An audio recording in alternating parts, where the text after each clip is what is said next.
عاشق ہوں بحران مچا دوں گا. لیکن وہ راز کی بات تھی. کچھ دن گزرے تو حضور بیمار ہو گئے، پھر کچھ دن گزرے تو حضور کا وصال ہو گیا.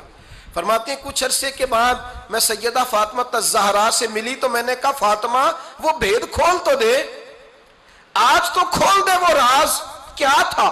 آپ کو بلایا گیا، پھر آپ آئیں، پھر حضور نے بات کی، پھر نبی کریم علیہ السلام کے بات کرنے پر کبھی آپ روئیں کبھی آپ ہنسی، تو یہ کیا تھا؟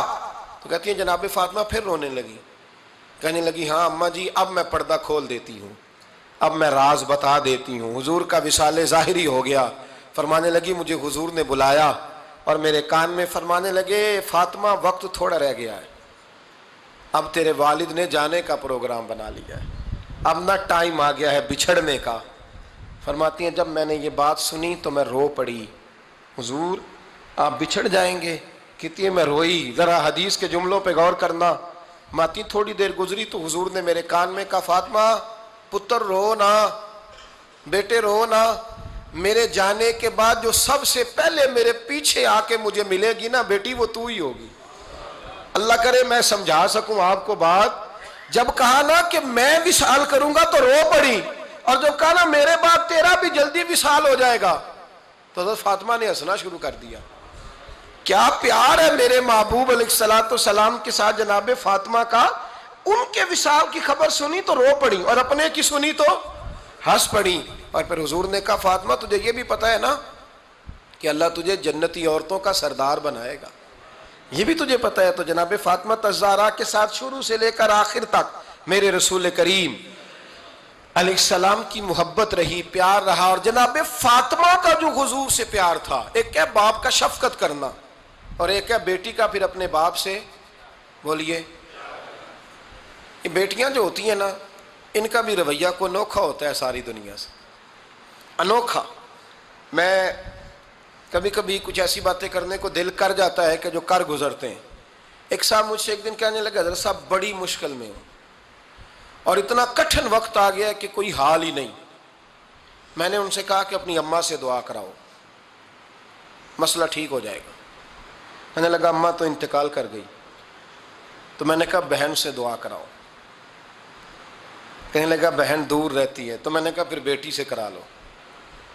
آپ یقین کریں اللہ کے گھر میں بیٹھا ہوں، رمضان کا مہینہ مجھے تیسرے دن ملا. کہنے لگا حضرت صاحب الحمدللہ اللہ نے میری مشکل آسان کر دی. کہنے لگا یہ نسخہ آپ نے بڑا عجیب بتایا، پیر تو اس قسم کی باتیں نہیں نہ بتاتے. پیروں نے تو آپ کو پتا ہے دعائیں قید کر کے رکھتے ہیں، صرف ہماری قبول ہونی ہے.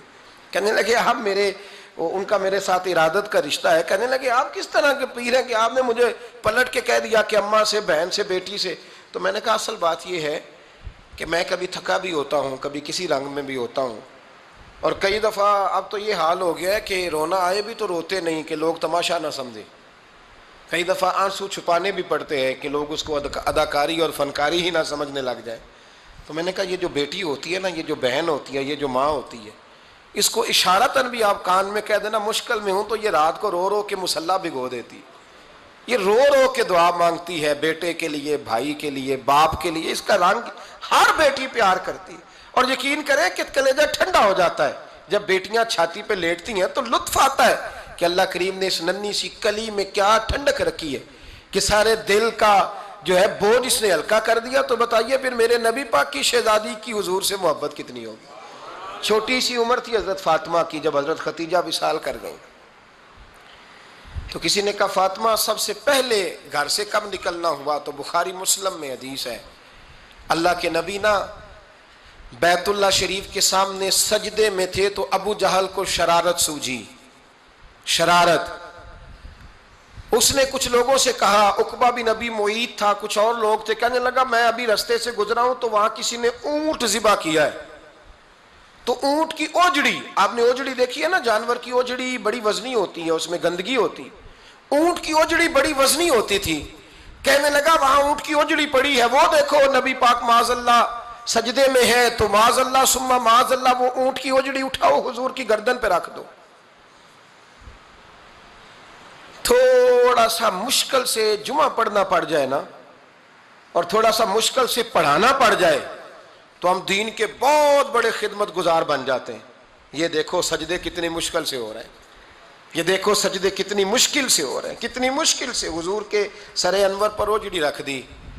یہ وہ وقت ہے کہ نہ تو چچا ابو طالب ہیں جو پہنچ جاتے، نہ جناب ختیجہ ہیں جو بندوبست کرتی، تو کسی نے نہ جناب ختیجہ کے دروازے کے سامنے منہ کر کے کہا کہ محبوب کے گھر والوں، حضور کے سر اقدس پر اوجڑی رکھ دی ہے کسی نے، اور حضور سر اقدس اٹھاتے ہیں تو تکلیف محسوس کرتے ہیں۔ جناب فاطمہ کہتی ہیں پہلا دیہڑا تھا جب میں چہرے پہ کپڑا ڈال کے نہ تو اپنے بابا کے لیے نکلی، فرماتی پہلا دن تھا، میں حرم کعبہ میں پہنچی، حضور کو سجدے میں دیکھا تو چھوٹے چھوٹے ہاتھوں سے میں نے اوجڑی نیچے گرائی، حضور بولے کچھ نہیں، نہ میں نے کوئی بات کی، میں نے حضور کی انگلی کو تھاما اور میں کنویں پہ لے آئی، حضور بھی نہیں بولے، جناب سیدہ فرماتی میں بھی نہیں بولی، حضور بیٹھ گئے اور میں کنویں سے پانی نکالنے لگی، میں حضور کی زلفیں دھوتی جاتی اور حضور روتے جاتے، زلفیں دھوتی جاتی اور حضور روتے جاتے۔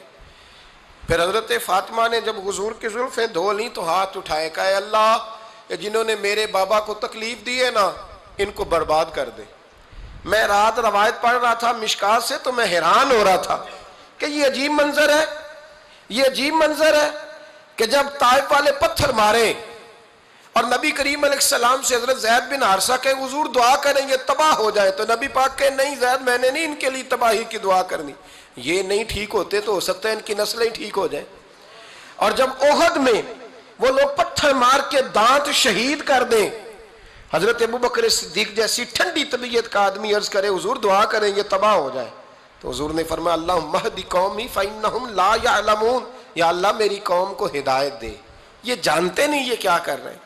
حضور نے کبھی بھی کسی کے لیے دعائے ضرر نہ فرمائی، لیکن آج یہ عجیب منظر ہے، شاید یہ واحد وہ وقت ہے کہ جناب فاطمہ الزہرا نے جب کہا نا کہ اے اللہ انہیں برباد کر دے، انہوں نے آج میرے والد کو تکلیف دی ہے، تو حضرت فاطمہ کی دعا سن کے تو حضور نے بھی ہاتھ اٹھائے، کہا اے اللہ جیسے میری بیٹی کہتی ہے نا ویسے ہی کر دے، اللہ کر دے انہیں برباد، فاطمہ جیسے کہتی ہے ویسے، اللہ کرے آپ کو سمجھ آئے میری بات کی، کہ وہاں جہاں شدید تکلیف دی گئی وہاں حضور نے کسی کے لیے ایسی دعا، اور یہاں فرمایا اللہ جیسے فاطمہ کہتی ہے ویسے، اللہ اکبر۔ حضرت عبداللہ ابن مسعود کہتے ہیں کہ وہ دعا بھی میں نے سنی، اور پھر میں نے ان سب لوگوں کو جن کے لیے جناب سیدہ نے دعا کی تھی ان سب کو پھر میں نے بدر میں کٹتے ہوئے بھی دیکھا، میں نے ان کی لاشوں پر گھوڑے چلتے ہوئے بھی دیکھے، پھر میں نے دیکھا کہ صحابہ انہیں گھسیٹ کر کنووں میں ڈال رہے تھے، میں غور سے دیکھ رہا تھا اور ان کے چہرے پہچان رہا تھا، تو مجھ سے کسی نے کہا عبداللہ تم کیا غور کر رہے ہو؟ تو میں نے کہا میں غور کر رہا ہوں یہ وہی ہیں سارے جن کے لیے سیدہ فاطمہ نے دعا کی تھی کہ یہ برباد ہو جائے، یہ وہی ہیں میرے رسول کریم علیہ السلام کی ہر تکلیف کو جناب فاطمہ نے اپنی تکلیف سمجھا، ہر تکلیف کو۔ جب انسان کے دائیں بائیں کچھ لوگ ہوتے ہیں نا اس کے دکھ بھی سمجھنے والے، سکھ سمجھنے والے لوگوں کی تعداد لمبی چوڑی ہوتی ہے۔